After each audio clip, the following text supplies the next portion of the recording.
যদি তোমরা ফজরের নামাজ পড়তা, যদি তোমরা আল্লাহর কোরআন পড়তা, যদি তোমরা কাফের বেঈমানদের মতো চুল না রেখে চারদিক দিয়া সমান চুল রাখতা, কসম আল্লাহর, যদি দিবা নিশি ফালতু মোবাইল না টিপতা, আল্লাহর কসম তোমাদের যুবকদের ভয়ে গোটা পৃথিবীর বেঈমান কাঁপত।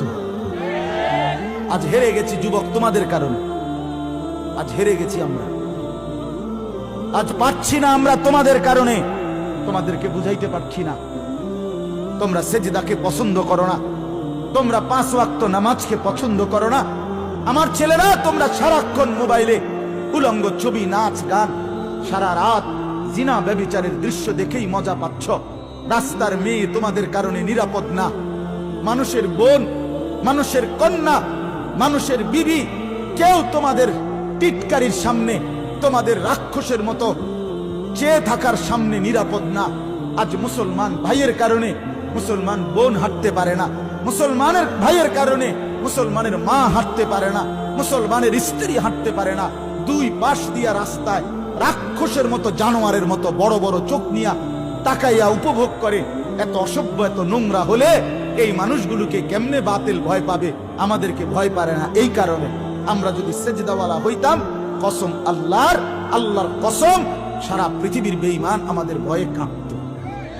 একটা উদাহরণ দেই, মিশর বিজয়ের সময় রাসূলুল্লাহ সাল্লাল্লাহু আলাইহি সাল্লামের একজন সাহাবীর নাম ছিল সাইয়্যিদুনা আমর ইবনুল আস রাদিয়াল্লাহু তাআলা আনহু। ইসলামের ইতিহাসের একজন বিখ্যাত সাহাবী নবীজির, এবং বহু অঞ্চল বিজয় করছিলেন তিনি। একবার উনি এক যুদ্ধের রওনা দিচ্ছিলেন, তখন খ্রিস্টানরা কৌশল করে একটা বড় বাজার এলাকা দিয়া ওই অঞ্চলে যাইতে হবে যুদ্ধের ময়দানে।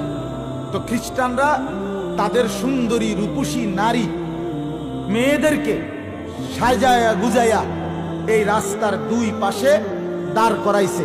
সরাসরি আমরা কিতাবে, আরবি কিতাবে পড়ছি।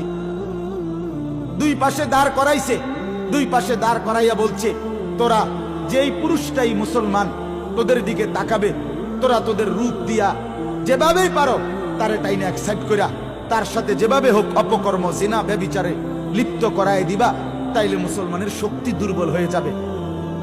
মুসলমানের সেনাপতি আমর ইবনুল আস রাদিয়াল্লাহু তাআলা আনহুর কানে এই কথাটা পৌঁছে গুপ্তচর আইসা বলছে যে খ্রিস্টানরা কৌশল হিসাবে দুই পাশে তাদের নারীদেরকে, মেয়েদেরকে সাজায়া গুজায়া দাঁড় করায় রাখছে। কসম আল্লাহর, আমরা কিতাবে পড়ছি।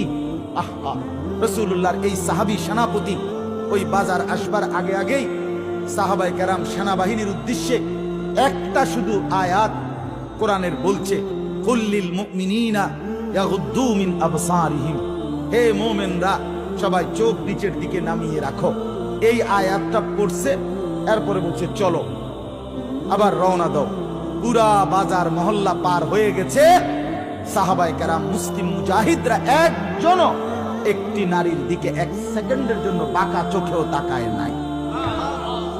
মুসলমানদের হাতে বিজয় হয়েছে মিশর। বন্ধু আমার, এই ছিল মুসলমান। কোথা থেকে কোথায় নেমে ছিলাম আমরা আসমানে, আজ আমরা নিচে নেমে গেলাম।